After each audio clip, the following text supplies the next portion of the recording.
ഹരേ രാമ ഹരേ കൃഷ്ണ. തൊട്ടതെല്ലാം പൊന്നാക്കുവാൻ പോകുന്നു. ഇടവത്തിൽ ഈ 6 നക്ഷത്രക്കാരെ കാത്തിരിക്കുന്നത് പണം കൊണ്ട് അമ്മാനമാടുവാനുള്ള അവസരങ്ങളാണ്. ഇടവമാസത്തിന് തുടക്കമായി കഴിഞ്ഞു. പല ഗ്രഹമാറ്റങ്ങളും ഗ്രഹങ്ങളുടെ രാജാവായ സൂര്യനും എല്ലാം രാശി മാറുന്ന സമയം കൂടിയാണ് ഇത്. എന്നാൽ ഇടവമാസത്തിൽ നാം അറിഞ്ഞിരിക്കേണ്ട ചില പ്രധാന കാര്യങ്ങളുണ്ട്. അശ്വതി മുതൽ രേവതി വരെയുള്ള നക്ഷത്രക്കാരിൽ ഭാഗ്യം മാത്രം നിറയുന്ന ചില നക്ഷത്രക്കാരുണ്ട്. ഇവരുടെ ജീവിതത്തിൽ എല്ലാ ഭാഗ്യങ്ങളെയും ഇവർ ഒരുമിച്ച് ചേർക്കുന്ന സമയം കൂടിയാണ് ഈ മാസം. പ്രതീക്ഷിക്കുന്നതിനേക്കാൾ കൂടുതൽ അനുകൂലമായ പല മാറ്റങ്ങളും നിങ്ങളുടെ ജീവിതത്തിൽ വന്നുചേരുന്നതാണ്. ഇത് പലപ്പോഴും സന്തോഷവും സമാധാനവും ഒരുമിച്ച് നൽകുന്നു. എന്നാൽ ഇടവത്തിൽ വളരെയധികം സാമ്പത്തികമായ വർധനവും ദാമ്പത്യ ജീവിതത്തിൽ വളരെയധികം ആരോഗ്യവും എല്ലാം ഒന്നിനൊന്നിന് മെച്ചമായി വരുന്ന ഒരു അവസരമാണ് ഈ നക്ഷത്രക്കാർക്ക്. ഇനി ഏതൊക്കെ നക്ഷത്രക്കാർക്കാണ് ഈ സൗഭാഗ്യങ്ങൾ വന്നു ചേരുന്നത് എന്ന് നോക്കാം. ആദ്യം കാർത്തിക നക്ഷത്രക്കാരാണ്. കാർത്തിക നക്ഷത്രക്കാർക്ക് നിങ്ങളുടെ ജീവിതത്തിൽ ഇതുവരെ ഉണ്ടായിരുന്ന ദുഃഖത്തിൻ്റെ അവസാനമാണ് ഈ വന്നിരിക്കുന്ന ഇടവമാസം. ഇവർക്ക് ജീവിതത്തിൽ വളരെയധികം ഉയർച്ച ഉണ്ടാകുവാനും വളരെയധികം സാമ്പത്തിക ശക്തമായി തീരുവാനും ഈ ദിവസങ്ങൾ നിങ്ങളെ സഹായിക്കും. രാജയോഗ സമാനമായ ഫലങ്ങളാണ് നിങ്ങളെ കാത്തിരിക്കുന്നത്. ജീവിത വിജയം പലപ്പോഴും നിങ്ങൾക്ക് മാറ്റങ്ങൾ കൊണ്ടുവരുന്നതാണ്. ജോലിയിൽ മികച്ച മാറ്റങ്ങൾ കൊണ്ടുവരുന്നതിനൊപ്പം ദാമ്പത്യ ജീവിതം വളരെയധികം സന്തോഷത്തിലും സമാധാനത്തിലും നിങ്ങളെ ആറാടിക്കും. പുതിയ വീട്, ഭൂമി തുടങ്ങിയ സ്വത്തുക്കൾ സമ്പാദിക്കുന്നതിന് അനുകൂലമായ കാലമാണെങ്കിലും മറ്റു ചില വെല്ലുവിളികളും നേരിടേണ്ടി വരാം. മേടക്കൂറിലെ കാർത്തിക നക്ഷത്രക്കാർക്ക് പിതാവിനോ മറ്റ് പ്രിയപ്പെട്ട മുതിർന്ന ബന്ധുക്കൾക്കോ രോഗാവസ്ഥകൾ വന്നു ചേരുവാൻ ഇടയുണ്ട്. ഇടവക്കൂറിലുള്ളവർക്ക് ദൈവാനുഗ്രഹത്തോടെ ശ്രമങ്ങൾ ഫലം കാണും. എന്നാൽ ജീവിത പങ്കാളിയുടെ ആരോഗ്യത്തിൽ പ്രത്യേക ശ്രദ്ധ ആവശ്യമാണ്. അമിതമായ സാഹസികത ഒഴിവാക്കുന്നതാണ് നല്ലത്. അല്ലാത്ത പക്ഷം അപകടങ്ങൾക്കോ പരാജയങ്ങൾക്കോ സാധ്യതയുണ്ട്. കുടുംബാംഗങ്ങളുമായി സ്വത്തുമായി ബന്ധപ്പെട്ട തർക്കങ്ങൾ ഉണ്ടായേക്കാം. അവ ക്ഷമയോടെ പരിഹരിക്കുക. വാഹനമോടിക്കുന്നവർ അതീവ ജാഗ്രത പാലിക്കണം. നിങ്ങളുടെ സംസാരത്തിൽ വളരെയധികം ശ്രദ്ധ ചെലുത്തേണ്ടതാണ്. അബദ്ധങ്ങൾ ഉണ്ടാകാതെ നോക്കുക. അത് ദോഷഫലങ്ങൾക്ക് കാരണമാകുകയും ചെയ്യും. നിങ്ങൾക്ക് തൊഴിൽ വിജയമുണ്ടാകുമെങ്കിലും ചെലവുകൾ വരുമാനത്തെ കവിയാൻ സാധ്യതയുണ്ട്. മോശം സ്വഭാവമുള്ള ആളുകളുമായുള്ള സഹവാസം കഴിവതും ഒഴിവാക്കേണ്ടതാണ്. ഇത്തരം ബന്ധങ്ങൾ നാശത്തിൽ കലാശിക്കുവാനും സാധ്യതയുണ്ട്. മെയ് മാസത്തിലെ വ്യാഴത്തിൻ്റെ രാശിമാറ്റം സമ്മിശ്ര ഫലങ്ങളാണ് നിങ്ങൾക്ക് നൽകുക.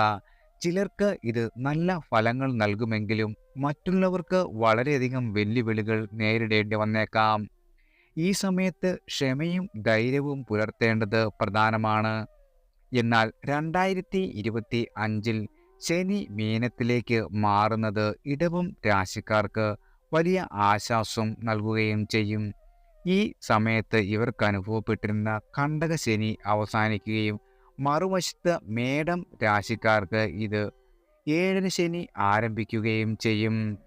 അതിനാൽ ഈ കാലയളവിൽ ഇവർക്ക് വളരെയധികം ഏകാഗ്രതയും ജാഗ്രതയും ശ്രദ്ധയും വേണ്ടതാണ്. ജ്യോതിഷപരമായ പരിഹാരങ്ങൾ സ്വീകരിക്കുന്നതും ദൈവാനുഗ്രഹം തേടുന്നതും ഈ ഫലങ്ങളെ ലഘൂകരിക്കുവാൻ സഹായിക്കുന്നതാണ്. ചൊവ്വ, ബുധൻ, വ്യാഴം എന്നീ ഗ്രഹങ്ങളുടെ ദശാപഹാരങ്ങൾ കാർത്തിക നക്ഷത്രക്കാർക്ക് അത്ര ഗുണകരമല്ല. ദിവസവും ശിവക്ഷേത്രത്തിൽ ദർശനം നടത്തുകയും ശിവപുരാണം വായിക്കുകയും ചെയ്യുന്നത് വളരെയധികം നല്ലതാണ്. ദിവസവും രാവിലെ സൂര്യനെ തൊഴുകയും ആദിത്യ ഹൃദയ മന്ത്രം യഥാവിധി ചൊല്ലുകയും ചെയ്യുക. മാസത്തിൽ ഒരിക്കൽ മൃത്യുഞ്ജയ ഹോമം നടത്തുന്നത് വളരെയധികം ഗുണം ചെയ്യുന്നതാണ്. മാസം പിറക്കുമ്പോഴോ പക്ക പിറന്നാളിനോ ചെയ്യാവുന്നതാണ്. ഉത്രം, ഉത്രാടം, ജന്മനക്ഷത്രം എന്നീ നക്ഷത്രങ്ങളിൽ ശിവക്ഷേത്ര ദർശനം നടത്തണം. കാർത്തികയും ഞായറാഴ്ചയും ഒത്തുവരുന്ന ദിവസം വ്രതം എടുക്കുക. കാർത്തിക നക്ഷത്രത്തിന്റെ ആദ്യ പാദത്തിൽ ജനിച്ചവർ സുബ്രഹ്മണ്യ സ്വാമിയെയും ഭജിക്കേണ്ടതാണ്. ശനിദശ കാലത്ത് പൊതുവായ പരിഹാരങ്ങൾക്ക് പകരം ശനി ഗ്രഹത്തിന്റെ സ്ഥിതി അനുസരിച്ച് വ്യക്തിഗതമായ പരിഹാരങ്ങളാണ് നിങ്ങൾ തേടേണ്ടത്. ചുവപ്പും ഓറഞ്ചും നിറത്തിലുള്ള വസ്ത്രങ്ങൾ ധരിക്കുന്നത് വളരെയധികം ഗുണം ചെയ്യുന്നതാണ്. അടുത്തത് രോഹിണി നക്ഷത്രക്കാരാണ്. രോഹിണി നക്ഷത്രക്കാരുടെ ദുഃഖങ്ങൾക്കെല്ലാം പരിഹാരം കാണുന്ന ഒരു സമയമാണ്. മാത്രവുമല്ല, ഐശ്വര്യത്തിന്റെ പ്രതീകമാണ് ഈ മാസം എന്നതിൽ യാതൊരു സംശയവും വേണ്ട. ഇടവം 15-ന് ശേഷം ഇവരുടെ ജീവിതത്തിൽ മികച്ച മാറ്റങ്ങളാണ് നിങ്ങളെ കാത്തിരിക്കുന്നത്. ദൈവാനുഗ്രഹത്താൽ എല്ലാ മോശം ഫലങ്ങളെയും നിങ്ങൾക്ക് ഈ സമയം തരണം ചെയ്ത് വിജയത്തിലെത്തുവാൻ നിങ്ങൾക്ക് സാധിക്കുന്നതാണ്. സാമ്പത്തിക ബുദ്ധിമുട്ടുകൾ പൂർണ്ണമായും മാറും. ദാമ്പത്യ ജീവിതത്തിൽ നിങ്ങൾ ആഗ്രഹിക്കുന്നതിനേക്കാൾ കൂടുതലുള്ള സന്തോഷം വന്നുചേരും. അനുകൂലമായ സമയങ്ങളുമായി ചേർന്ന് വരുന്നതുകൊണ്ട് ജീവിതം വളരെയധികം മികച്ചതായി തീരുകയും ചെയ്യും. വിദേശ യാത്രയും വിദേശവാസവും തൊഴിലും ലഭിക്കുവാൻ സാധ്യതയുണ്ട്. അന്യസ്ത്രീ താല്പര്യം വർദ്ധിക്കും. എന്നാൽ അത്തരക്കാരെ വളരെയധികം സൂക്ഷിക്കേണ്ട ഒരു കാലം കൂടിയാണ്. ചതിയിൽ പെടാതെ നിങ്ങൾ ശ്രദ്ധിക്കുക. നേത്രരോഗങ്ങൾ ഉള്ളവർ വിദഗ്ധ ചികിത്സ തേടേണ്ടതാണ്. മേലധികാരികളുടെ നിർദ്ദേശങ്ങൾ ഇഷ്ടമല്ലെങ്കിൽ നിങ്ങൾക്ക് അനുസരിക്കേണ്ടി വരുന്ന ഒരു സമയം കൂടിയാണ്. ജാതകവശാൽ ഈ നല്ല സമയമെങ്കിൽ ഗുണം ലഭിക്കാം. കാര്യതടസ്സം, അനാവശ്യമായ ചിന്തകളും വന്നുചേരും. ധനനഷ്ടവും രോഗങ്ങളും സംഭവിക്കുവാം. വരുമാനത്തിൽ കൂടുതൽ ചെലവുകൾ വന്നുചേരുന്നതാണ്. നാനാഭാഗത്തു നിന്നുമുള്ള വരുമാനം ലഭിക്കുമെങ്കിലും അനാവശ്യമായ ചെലവുകൾ നിങ്ങൾ ഒഴിവാക്കേണ്ട ഒരു സമയം കൂടിയാണ് ഇത്. കർമ്മസ്ഥാനത്തുള്ള കണ്ടകശനി ഉന്നതി നൽകുമെങ്കിലും മേലധികാരികളുടെ അപ്രീതി ഒഴിവാക്കണം. പ്രത്യേകിച്ച് 2025 മാർച്ച് വരെ മേലധികാരിയുടെ ചെറിയ അനിഷ്ടം പോലും നിങ്ങളുടെ സൽപ്പേരും സ്ഥാനമാനവും നഷ്ടപ്പെടാം. സഹപ്രവർത്തകരുമായി സംസാരിക്കുമ്പോൾ വാക്കുകൾ ശ്രദ്ധിക്കണം. വിദേശവുമായി ബന്ധപ്പെട്ട തൊഴിലുകൾ ലഭിക്കുവാനും സാധ്യതയുണ്ട്. ഉദ്യോഗത്തിനോ പഠനത്തിനോ വിനോദത്തിനോ ഒക്കെയായി വിദേശത്ത് പോകുവാനുള്ള സാധ്യതയുണ്ട്. നിങ്ങളുടെ ജ്യേഷ്ഠ സഹോദരൻ ഉൾപ്പെടെയുള്ള കുടുംബാംഗങ്ങൾക്ക് ചില ദുരനുഭവങ്ങൾ ഇക്കാലത്ത് വന്നു ചേരുന്നതാണ്. ജ്യേഷ്ഠന്റെ ജാതക പരിശോധന നടത്തി ആവശ്യമായ ശാന്തി കർമ്മങ്ങൾ ചെയ്യുന്നത് വളരെയധികം ഗുണം ചെയ്യുന്നതാണ്. രാഹുർ ദശയിൽ കുടുംബസ്വത്തുക്കളിൽ വർധനവും മംഗളകർമ്മങ്ങൾക്കുള്ള യോഗവും കാണുന്നു. ചെവി, മർമ്മം, ഉദരം എന്നിവയുമായി ബന്ധപ്പെട്ട രോഗങ്ങൾ രാഹുദശയിൽ ഉണ്ടാകുവാനുള്ള സാധ്യതയുണ്ട്. അമിത മദ്യപാനവും അവിഹിത ബന്ധങ്ങളും നിങ്ങളുടെ മാനത്തിനും സമ്പത്തിനും മാനത്തിനും ഹാനികരമാകും. ഗുരുജനങ്ങളുടെ അനുഗ്രഹവും നിങ്ങൾക്ക് ലഭിക്കും. എന്നാൽ ജീവിതത്തിലെ ഈ അനുഗ്രഹീതമായ സുവർണ കാലയളവിൽ അഹങ്കാരം പാടില്ല. സൗഭാഗ്യങ്ങൾ ഈശ്വരാനുഗ്രഹമായി കണ്ട് വിനയത്തോടെ ജീവിക്കണം. അഹങ്കാരത്തിന് വശംവദരായാൽ തുടർന്നു വരുന്ന ശനിദശ പല തിരിച്ചടികളും നൽകിയേക്കാം. അതിനാൽ തന്നെ ഈ ദശയിൽ തന്നെ ഒരു ജ്യോതിഷിയുടെ സഹായത്തോടെ ജാതക പരിശോധന നടത്തുകയും ശനിദശയെ നേരിടാനുള്ള മുൻകരുതൽ എടുക്കുകയും ചെയ്യുക. ശ്രദ്ധിക്കാതിരുന്നാൽ രോഹിണി നക്ഷത്രക്കാരുടെ ശനിദശ കുടുംബത്തിന്റെ ക്ഷേമത്തെ തന്നെ ബാധിച്ചേക്കും. രോഹിണി നക്ഷത്രക്കാർക്ക് പൊതുവെ ശനിയുടെയും രാഹുവിൻ്റെയും കേതുവിൻ്റെയും ദശാപഹാരങ്ങൾ അത്ര നല്ലതായിരിക്കില്ല. ഈ ദശകളിൽ ചില ദോഷങ്ങൾ അനുഭവപ്പെടുവാൻ സാധ്യതയുണ്ട്. എന്നാൽ ചില ലളിതമായ പരിഹാരങ്ങൾ പിന്തുടരുന്നത് ദോഷഫലങ്ങൾ കുറയ്ക്കുവാൻ സഹായിക്കും. ദിവസവും ചന്ദ്രനെ നോക്കി പ്രാർത്ഥിക്കുന്നത് ദോഷഫലങ്ങൾ കുറയുന്നതാണ്. ദുർഗാദേവിയെ, പാർവതി ദേവിയെയും രോഹിണി നക്ഷത്രക്കാർക്ക് അനുയോജ്യമായ ദേവതകളാണ്.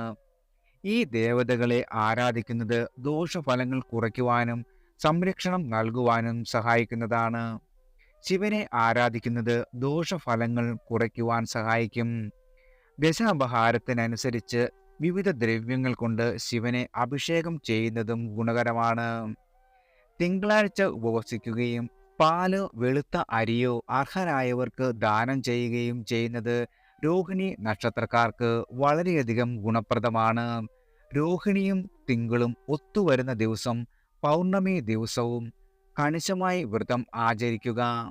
പൗർണമിക്ക് ദുർഗാദേവിയെയും അമാവാസിക്ക് ഭദ്രകാളി അമ്മയെയും വണങ്ങുക. അത്തം, തിരുവോണം എന്നിവയിലും നക്ഷത്ര ദിവസവും ക്ഷേത്ര ദർശനം നടത്തുക. നവഗ്രഹങ്ങളിൽ ചന്ദ്രനും ശുക്രനും രോഹിണി നക്ഷത്രക്കാർക്ക് പ്രധാനപ്പെട്ടവയാണ്. അതിനാൽ തന്നെ ഈ ഗ്രഹങ്ങളെ പൂജിക്കുന്നത് ദോഷഫലങ്ങൾ കുറയ്ക്കുവാൻ സഹായിക്കും. ദുർഗാദേവിയെ തൊഴുന്നത് ദോഷഫലങ്ങളിൽ നിന്നും മോചനം നേടുവാനും സഹായിക്കുന്നതാണ്. ശനിദശ കാലത്ത് പൂർണ്ണമായ സസ്യാഹാരം പിന്തുടരുന്നത് ദോഷഫലങ്ങൾ കുറയ്ക്കുവാൻ നിങ്ങളെ സഹായിക്കുന്നതാണ്. അടുത്തത് മകയിരം നക്ഷത്രക്കാരാണ്. മകയിരം നക്ഷത്രക്കാർക്കും അവരുടെ ജീവിതത്തിലെ മികച്ച സമയമാണ് ഇടവമാസം. ഏത് കാര്യത്തിലും സന്തോഷം വളരെയധികം നൽകും. കുടുംബ പ്രശ്നങ്ങൾ പരിഹരിക്കപ്പെടുകയും ചെയ്യും. നേട്ടങ്ങളുടെ കൊടുമുടിയാണ് നിങ്ങളെ കാത്തിരിക്കുന്നത്. പോസിറ്റീവ് കാര്യങ്ങൾ മാത്രം നിങ്ങളുടെ ജീവിതത്തിൽ വന്നു ചേരുന്നതാണ്. സന്തോഷത്തോടെ മുന്നോട്ട് പോകുവാൻ സാധിക്കും. ജീവിതത്തിൽ വളരെയധികം മികച്ച മാറ്റങ്ങൾ നിങ്ങളെ അത്ഭുതപ്പെടുത്തുകയും ചെയ്യും. ഏത് മാറ്റവും സാമ്പത്തികമായ വലിയ ഉയർച്ചയിലേക്കാണ് വിരൽ ചൂണ്ടുന്നത്. നിങ്ങളുടെ പൂർവികരുടെ സ്വത്തുവകകൾ ലഭിക്കുവാൻ സാധ്യതയുണ്ട്. വിദേശത്തുള്ളവർക്ക് സാമ്പത്തിക നേട്ടവും പ്രതീക്ഷിക്കാം. നാട്ടിലെ ഉത്സവങ്ങളിൽ പങ്കെടുക്കുവാനുള്ള അവസരം വന്നുചേരും. അവിവാഹിതർക്കും വിവാഹിതർക്കും അവിഹിത ബന്ധത്തിൽ ഏർപ്പെടുവാനുള്ള സാധ്യത തുറന്നുവരും. എന്നാൽ അത്തരം പ്രവൃത്തികളിൽ വിട്ടുനിൽക്കുവാനോ ഒഴിവാക്കുവാനോ സാധിക്കുന്നില്ല എങ്കിൽ സുരക്ഷിതമായും തെളിവുകൾ അവശേഷിക്കാതെയും കൈകാര്യം ചെയ്യുവാൻ ശ്രദ്ധിക്കേണ്ടതാണ്. തെറ്റിദ്ധാരണകൾ മൂലം പിണങ്ങി നിന്നിരുന്ന സഹോദരങ്ങൾ തമ്മിൽ ഒത്തുചേരൽ പ്രതീക്ഷിക്കാം. കർമ്മ മേഖലയിൽ പുതിയ അവസരങ്ങൾ വന്നുചേരും. കുഞ്ഞുങ്ങൾക്ക് ബാലാരിഷ്ടതയുടെ ശക്തമായ സ്വാധീനം അനുഭവപ്പെടുവാനുള്ള സാധ്യതയുണ്ട്. കുഞ്ഞുങ്ങൾക്ക് അസുഖം, ദഹന പ്രശ്നങ്ങൾ, ഭയം, ഉറക്കക്കുറവ്, കരപ്പൻ പോലുള്ള ത്വക്ക് രോഗങ്ങൾ എന്നിവ ബാലാരിഷ്ടതയുടെ ഭാഗമായി അനുഭവപ്പെട്ടേക്കാം. ഈ പ്രശ്നങ്ങൾ കുഞ്ഞുങ്ങളെക്കാൾ കൂടുതൽ അവരുടെ മാതാപിതാക്കളെയും ബാധിക്കും. മാതാപിതാക്കളായിരിക്കും കൂടുതൽ ദുരിതങ്ങൾ അനുഭവിക്കേണ്ടത്. നിങ്ങളുടെ സഹോദരങ്ങളിൽ നിന്നും നല്ല കാര്യങ്ങൾ പ്രതീക്ഷിക്കാം. എന്നാൽ പലർക്കും ഈ കാലയളവിൽ ഭാഗ്യക്കുറവ് അനുഭവപ്പെട്ടേക്കാം.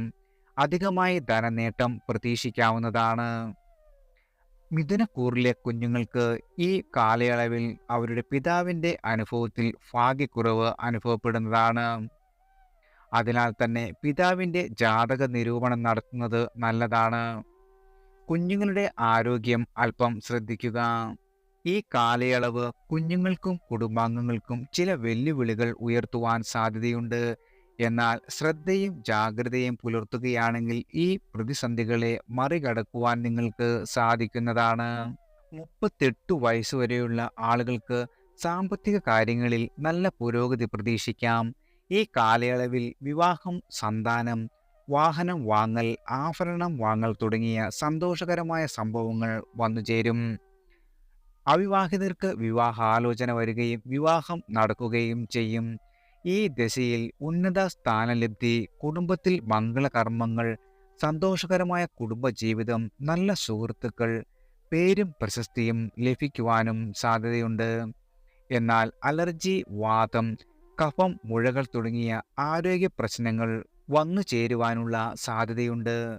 ദാനധർമ്മം ചെയ്യുക വഴി ഭാഗ്യം സിദ്ധിക്കും. പ്രത്യേകിച്ച് രോഗികൾക്ക് ഭക്ഷണം നൽകുന്നതും ഗുണം ചെയ്യുന്നതാണ്.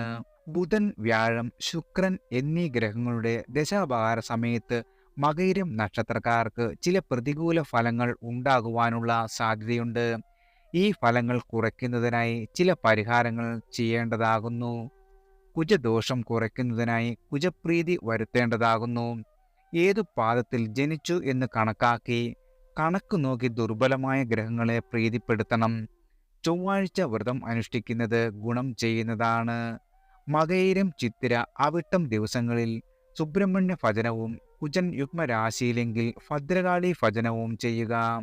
ചൊവ്വാഴ്ചയും മകയിരവും ചേരുന്ന ദിവസം അംഗാരക പൂജ നടത്തുക. മകയിരം ഇടവക്കൂറുകാർ ശുക്രനെ പ്രീതിപ്പെടുത്തുക. മകയിരം മിഥുനക്കാർ ബുധനെ പ്രീതിപ്പെടുത്തുക. അടുത്തത് തിരുവാതിര നക്ഷത്രക്കാരാണ്. തിരുവാതിര നക്ഷത്രക്കാർക്കും ഇടവമാസം ഐശ്വര്യത്തിന്റെ മാസമാണ്. സമ്പൽ സമൃദ്ധിയിൽ ആറാടുന്ന സമയം കൂടിയാണ് ഈ മാസം. പിരിഞ്ഞു കഴിയുന്ന ദമ്പതിമാർ ഒരുമിച്ച് നിൽക്കുന്ന ഒരു സാഹചര്യം വന്നുചേരും. ധനനേട്ടങ്ങൾ പല കോണുകളിൽ നിന്നും വന്നുചേരുന്നതാണ്. പങ്കാളിക്കൊപ്പം കൂടുതൽ സമയം ചെലവഴിക്കുവാൻ നിങ്ങൾക്ക് സാധിക്കും. ക്ഷേത്ര ദർശനത്തിനു വേണ്ടി സമയം കണ്ടെത്തുവാനും സാധിക്കുന്നതാണ്. സാമ്പത്തികം അതിശക്തമായിരിക്കും. നിങ്ങളുടെ ജീവിതത്തിലെ മാറ്റങ്ങൾ നിങ്ങളെ തന്നെ അത്ഭുതപ്പെടുത്തുന്നതായിരിക്കും. തിരുവാതിര നക്ഷത്രക്കാർക്ക് മഹാദേവന്റെ അനുഗ്രഹം എപ്പോഴും ഉണ്ടാകും. ഇവർക്ക് യുക്തിസഹവും ആകർഷണീയവുമായ സ്വഭാവമുണ്ട്. ഇവർ തീരുമാനങ്ങളിൽ ഉറച്ചു നിൽക്കുന്നവരും പ്രണയനഷ്ടം അനുഭവിക്കുന്നവരുമാണ്. പുരുഷ തിരുവാതിരക്കാർക്ക് വൈകി വിവാഹം കഴിക്കുന്നതാണ് നല്ലത്.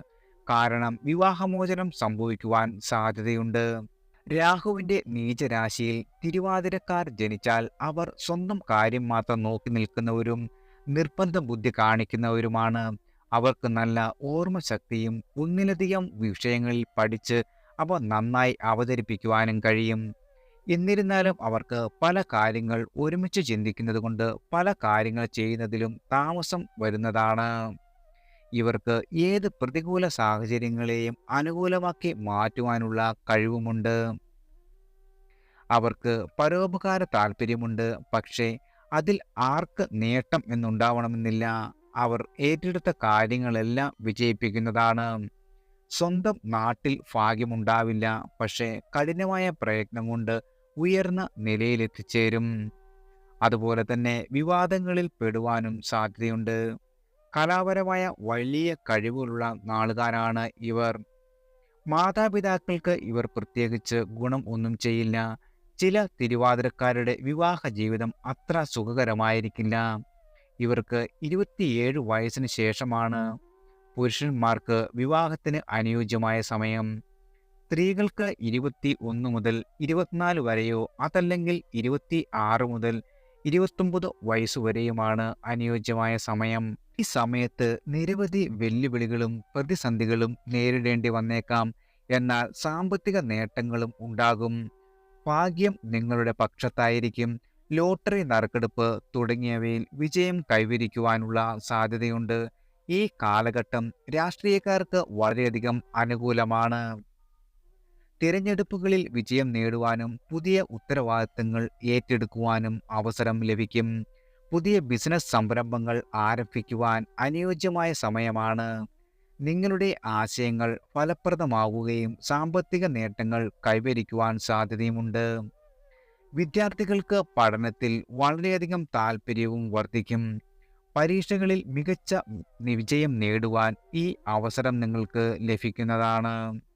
ദമ്പതികൾക്ക് സന്താന സൗഖ്യം ലഭിക്കുവാൻ സാധ്യതയുണ്ട്. ദാമ്പത്യ ജീവിതത്തിൽ സന്തോഷവും ഐക്യവും വന്നുചേരും. പുതിയ വരുമാന സ്രോതസ്സുകൾ ഉണ്ടാകും. വലിയ സാമ്പത്തിക നേട്ടങ്ങൾ കൈവരിക്കുവാനും സാധ്യതയുണ്ട്. പുതിയ നിക്ഷേപങ്ങൾ നടത്തുവാൻ അനുയോജ്യമായ സമയമാണ് വന്നെത്തിയിരിക്കുന്നത്. വിദേശത്തുള്ള മക്കൾക്ക് തങ്ങളുടെ മാതാപിതാക്കളെ സന്ദർശിക്കുവാനുള്ള അവസരം ലഭിക്കും. വർഷങ്ങളായി വിദേശത്ത് താമസിക്കുന്ന ആളുകൾക്ക് നാട്ടിലെ തീർത്ഥാടന കേന്ദ്രങ്ങൾ സന്ദർശിക്കുവാനും സാധ്യതയുണ്ട്. രക്തസംബന്ധമായ രോഗങ്ങൾ ഉള്ളവർ ശ്രദ്ധിക്കണം. അണുബാധയ്ക്കുള്ള സാധ്യതയും ഉണ്ട്. വാഹനം ഓടിക്കുമ്പോൾ ജാഗ്രത പാലിക്കുകയും വാഹനത്തിൽ സുരക്ഷാ ഉപകരണങ്ങൾ സ്ഥാപിക്കുകയും ചെയ്യണം.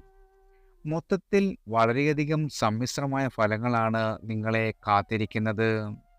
വെല്ലുവിളികൾ ഉണ്ടാകുമെങ്കിലും ഭാഗ്യവും സാമ്പത്തിക നേട്ടവും നിങ്ങൾക്ക് ഉണ്ടാകുന്നതാണ്. ശ്രദ്ധയും ജാഗ്രതയും പാലിച്ചാൽ ഈ സമയം നിങ്ങൾക്ക് എല്ലാ കാര്യങ്ങളും അനുകൂലമാക്കി എടുക്കുവാൻ സാധിക്കുന്നതാണ്. സൂര്യൻ, ശനി, കേതു എന്നീ ഗ്രഹങ്ങളുടെ ദശാപഹാരങ്ങൾ ഈ വർഷം തിരുവാതിര നക്ഷത്രക്കാർക്ക് ചില വെല്ലുവിളികൾ ഉയർത്തുവാൻ സാധ്യതയുണ്ട്. ഈ ദോഷഫലങ്ങളെ ലഘൂകരിക്കാൻ ചില പരിഹാര മാർഗങ്ങൾ ചെയ്യാവുന്നതാണ്. രാഹുവിൻ്റെ ദോഷഫലങ്ങളെ ലഘൂകരിക്കാൻ രാഹുപൂജ നടത്തുന്നത് ഗുണകരമാണ്. മഹാമൃത്യുഞ്ജയ മന്ത്രം ദീക്ഷ നേടി അക്ഷരസ്ഫുടതയോടെ ചൊല്ലിയാൽ ദുരിതങ്ങൾ ലഘൂകരിക്കുവാൻ സാധിക്കും. അർഹരായവർക്ക് അന്നദാനം നൽകുക, ജീവകാരുണ്യ പ്രവൃത്തികളിൽ നേരിട്ട് പങ്കെടുക്കുക, ആത്മീയ സംഘടനകളിൽ സേവനം നടത്തുക എന്നിവ വളരെയധികം ഗുണകരമാണ്. മഹാദേവൻ, ഗണേശ ഭഗവാൻ, സർപ്പദൈവങ്ങൾ എന്നിവർക്ക് പക്കപ്പിറന്നാൾ തോറും പൂജകൾ നടത്തുന്നത് നല്ലതാണ്. ജാതകത്തിലെ നവഗ്രഹ സ്ഥാനം നോക്കി രാഹു ബുധ പ്രീതി വരുത്തേണ്ടതാണ്.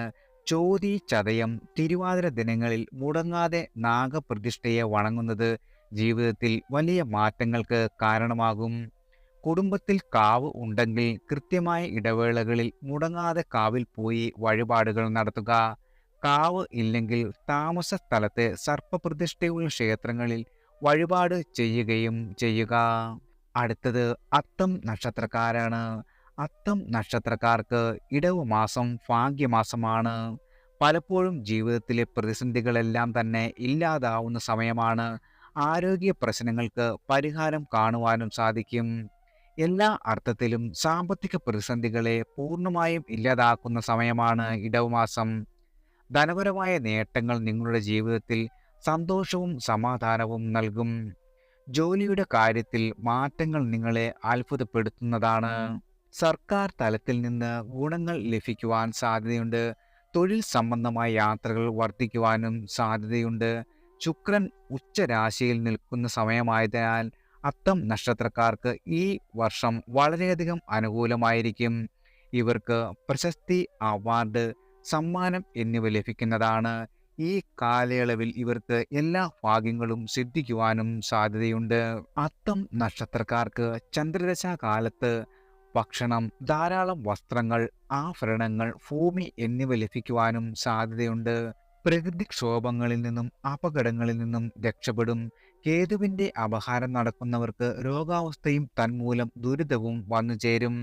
ഈ കാലയളവിൽ മാതാപിതാക്കൾക്ക് അനാവശ്യമായ ചെലവുകളും മനക്ലേശവും ഉണ്ടാകുന്നതാണ്. ഈ സമയത്ത് നിങ്ങൾ വിചാരിക്കുന്ന കാര്യങ്ങളൊക്കെയും സാധിക്കുന്ന സമയമായിരിക്കും. ദാനധർമ്മങ്ങളിൽ താല്പര്യം വർദ്ധിക്കും. വിവാഹം, സന്താനലബ്ധി എന്നിവ ലഭിക്കുവാൻ സാധ്യതയുണ്ട്. സർക്കാരിൽ നിന്നും ഉന്നതരിൽ നിന്നും അംഗീകാരവും സമ്മാനവും ലഭിക്കും. അപ്രതീക്ഷിതമായി ആഡംബര വാഹനങ്ങൾ സ്വന്തമായേക്കാം. തൊഴിൽ സംബന്ധമായും പരീക്ഷയിലും അഭിമുഖങ്ങളിലും വലിയ വിജയം സുനിശ്ചിതം. സർക്കാർ ഉദ്യോഗസ്ഥർക്ക് സ്ഥാനക്കയറ്റവും മറ്റാനുകൂല്യങ്ങളുമൊക്കെ നേടുവാൻ സാധിക്കും. രാഷ്ട്രീയത്തിൽ ഉള്ളവർക്ക് ജനപ്രീതിയും കീർത്തിയും നേടിയെടുക്കുവാൻ സാധിക്കുന്നതാണ്. അത്തം നക്ഷത്രക്കാർക്ക് ശനി, കേതു, രാഹു ദശാകാലങ്ങളിൽ ദോഷങ്ങൾ അനുഭവപ്പെടുവാൻ സാധ്യതയുണ്ട്.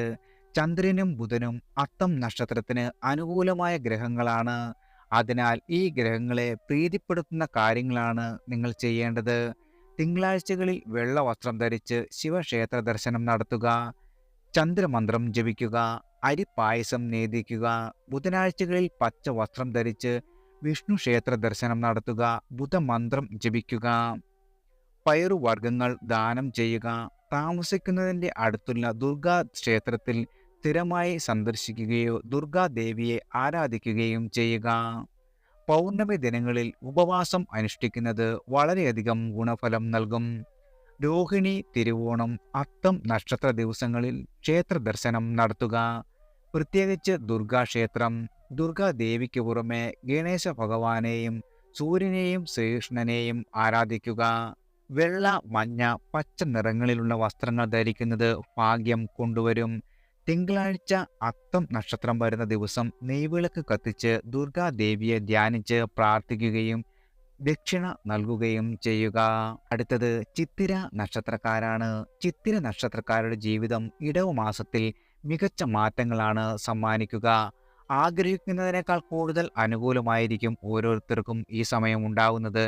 എല്ലാ കഷ്ടപ്പാടുകൾക്കും പെട്ടെന്ന് തന്നെ പരിഹാരം കാണാവുന്നതാണ്. വിവാഹത്തിന്റെ കാര്യത്തിൽ ശ്രദ്ധിക്കേണ്ട ഒരു സമയം കൂടിയാണ്. ശത്രുക്കളെല്ലാം തന്നെ അശക്തരാകുകയും ജീവിതം തന്നെ മാറി മറയുന്ന കാഴ്ച നിങ്ങൾക്ക് അനുഭവത്തിലൂടെ കാണുവാൻ സാധിക്കും. നിങ്ങൾക്ക് സകല കാര്യങ്ങളിലും അഭിവൃദ്ധി ഉണ്ടാകുവാൻ സാധ്യതയുണ്ട്. അന്യജാതിയിൽ നിന്നും കൃഷിഭൂമിയിൽ നിന്നും ധാരാളം ധനലാഭം വന്നുചേരും. ദുർനടപ്പുകാരുടെ സമ്പർക്കം വലിയ ദുരിതങ്ങളിലേക്ക് നയിക്കുകയും ഉദരനേത്ര രോഗങ്ങൾ വരുവാനും സാധ്യതയുണ്ട്. ഉച്ചരാശിയിലെ ബുധൻ ജാതകർക്ക് അക്ഷരങ്ങളിലൂടെയും അക്കങ്ങളിലൂടെയും കീർത്തിയും ധനസമ്പാദന സ്രോതസ്സുകൾ തുറന്നു നൽകും. എഴുത്തും വഴിയും കണക്കും വഴിയും വിജയകരമാകുന്ന ജീവിതമാർഗങ്ങൾ തെളിയും. ബാങ്കിംഗ്, കോൺട്രാക്ടിംഗ്, എഞ്ചിനീയറിംഗ്, കലാസാഹിത്യ മേഖലകളിൽ പ്രവർത്തിക്കുന്ന ആളുകൾക്കും അത്ഭുതകരമായ വളർച്ചയും അസൂയ ജനിപ്പിക്കുന്ന പേരും പെരുമയും ലഭിക്കും. ബുധദശയിലെ കേതുവിൻ്റെ അപഹാരം ഈ നല്ല ഫലങ്ങളെ തടയും. ഈ കാലയളവിൽ പ്രശ്നങ്ങളെല്ലാം പരിഹരിക്കാൻ ശ്രദ്ധിക്കണം. അല്ലാത്തപക്ഷം കലഹം, ദ്രവ്യനാശം, ഭൂമി നഷ്ടം, വ്യവഹാരം, രോഗങ്ങൾ എന്നിവ വന്നു ചേരുവാൻ സാധ്യതയുണ്ട്. ഈ ദശയുടെ അവസാനം ധനലാഭം, വാഹനലാഭം, തൊഴിലിൽ വളരെയധികം ഉന്നതി എന്നിവ ലഭിക്കുന്നതാണ്. തനിക്കോ സ്വയമോ തൻ്റെ ചുമതലയിൽ ഉള്ളവർക്കോ വിവാഹം നടത്തുവാനും യോഗം കാണുന്നു. ദോഷശമനത്തിനും ഗുണവർദ്ധനവിനുമായി ശ്രീകൃഷ്ണ ഭജനം നടത്തുക. ബുധനാഴ്ചകളിൽ ശ്രീകൃഷ്ണസ്വാമിക്ക് വെണ്ണ, അവൽ ഇവ നിവേദിക്കുക. എല്ലാവർക്കും ഭഗവാന്റെ അനുഗ്രഹവും കടാക്ഷവും വന്നു ചേരട്ടെ.